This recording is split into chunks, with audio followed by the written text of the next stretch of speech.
National Irrigation Authority's newly acquired fleet of excavators, hauling truckers and multi-purpose heavy-duty vehicles to the tune of over $750 million pesos will not only ramp up rice and crop yield, but also mitigate widespread flooding in Pampanga province. The details on the second tranche of NIA's refleeting program.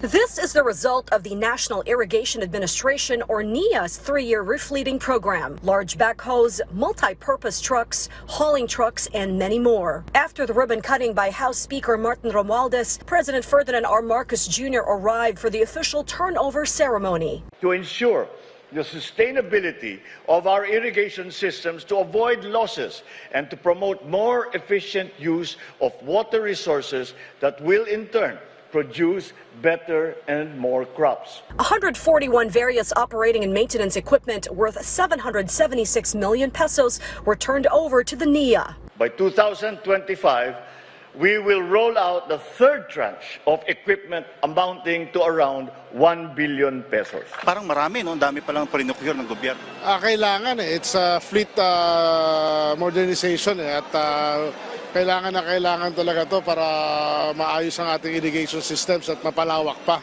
During the latest calamity of a combined Super Typhoon Karina and Habagat or southwest monsoon rains, Pampanga was one of the areas hit by heavy flooding. Backhoes or excavators like these will help in dredging and desilting the rivers here. Multi-purpose siya. Multi-purpose. Kasi pag nalinis yung mga irrigation canal, sabi ko nga kay NIA Administrator, pwede namin gamitin pag-ukay ng mga river. Kasi long arm siya Malaking bagay din talaga to. Tsaka kung may mga nakabarang basura, pwede rin kunin nito, itong bako na long arm. The president promised that with the modernization of the agricultural sector underway, no one should be left behind. Patuloy po tayong naghahanap ng mga solusyon upang mapabuti ang gawaing pagsasaka at mapataas ang inyong ani at ang inyong kita.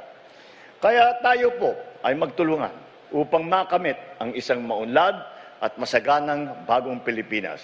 This is Sharms Espina from the National TV Network for a new and better Philippines.